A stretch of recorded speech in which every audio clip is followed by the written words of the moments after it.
Nakaka 1,822 na ako. Maaabutan na kita. Asa ka. Makakahanap din ako ng 100% match para kay Ida. Bakit ba kating-kati ka manalo, ha? Ano bang i-wish mo? Early retirement. Ayoko maging ikaw, no? Tanda mo na, tapos Cupid ka pa rin? Uy, grabe ka naman magsalita. At saka, bakit naman magre-retire ka? Ayaw mo na maging Cupid. Don't you want to spread more love in this world? Ayoko na. Sa lahat ng minamatch ko, nagbe-break up din. Ang kasunod ng love, heartbreak. Ang nega-nega mo naman. Hindi mo ba alam yung kasabihan na it's better to have loved and lost than never to have loved at all? Ang bigat nun, ha? Heavy. Uy, ba't na naman tinapon? Masamang nag-aaksaya ng food. Kailangan naman ang ubusin ko ang pait-pait nga. Wait, bakit sa akin ka nagagalit? Kasalanan ko ba kung mapait yan? Sabi ko naman kasi sa'yo, mag-fast food na lang tayo. Ayaw mo naman. Fine, edi sige, mag-fast food na lang tayo.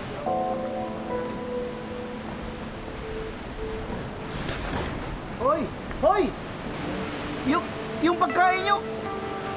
Ito hindi man lang nagtatapon ng basura.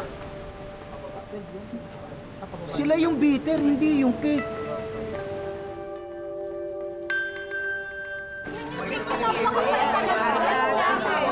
Pasensya na. Balik nyo na lang yung kaya. Balik nyo na lang. Mukhang itong Sweet Kisses Cafe, magiging Bitter Kisses Cafe na.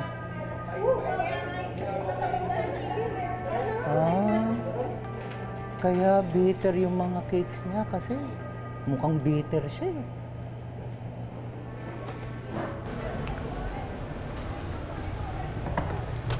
Huwag mo na isipin yung ex mo.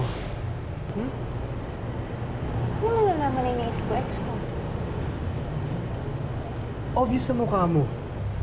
Heartbroken ka. Kaya ka ganyan. Sino ka ba? Teka, paano mo nalaman na heartbroken ako? Hindi, sir, di ba kayo yung customer namin kahapon? Yes! Ako yun, ako yun, ako yun. Ayun. And actually, kasi nakita ko nakipag-break sa'yo yung boyfriend mo. So nag-decide ka na makialam sa buhay ko dahil nakita mo yon? Ganon? Ganon? Ganon yarn? Hindi, hindi. Sinasabi ko lang, ang dami pang lalaki dyan. Sino? Ikaw? May gusto ka ba sa pamangkin ko? Ako? Miss, never ko pa siya magugustuhan. First of all, iyakin siya. Clingy pa. Tapos ang baba pa ng self-esteem. Wow! Heavy! Sabi mo?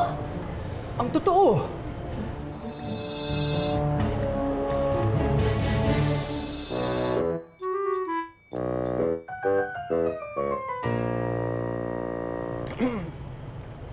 Miss, chill lang. Relax lang. Iyakin ako Iyakin ako. Ikaw ang pakialamero ka. Umanda ka sa Ikaw pa paiyakin ko. Lika na, Kurt! Lika na! Lika na! Umanda ka sa'yo. Huwag kang babalik dito. Have a sweet. Ano ka ba sweet? Huwag ka na dito. Ang pait naman ng cake nyo dito, miss. Sorry, ma'am. Pili na lang po kayo ng iba. On the house. Di na, di bali na lang. Di na ako babalik dito. Ano ba kasi nilalagay mo dyan sa mga cake? Bakit ang pait pa din? Okay. Mapait pa rin yung cake mo. Po? Baka nasobrahan yan sa baking powder. Ay, hindi po. I double check the recipe po. Same pa rin po siya. Ginaya ko po talaga yun.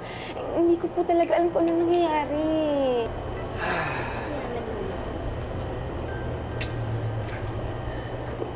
Bitter ka.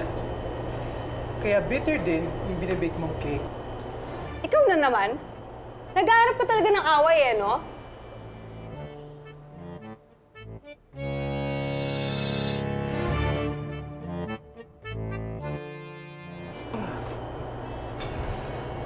Wait.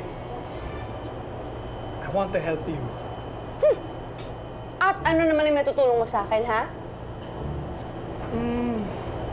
Tutulungan kita mag-move on.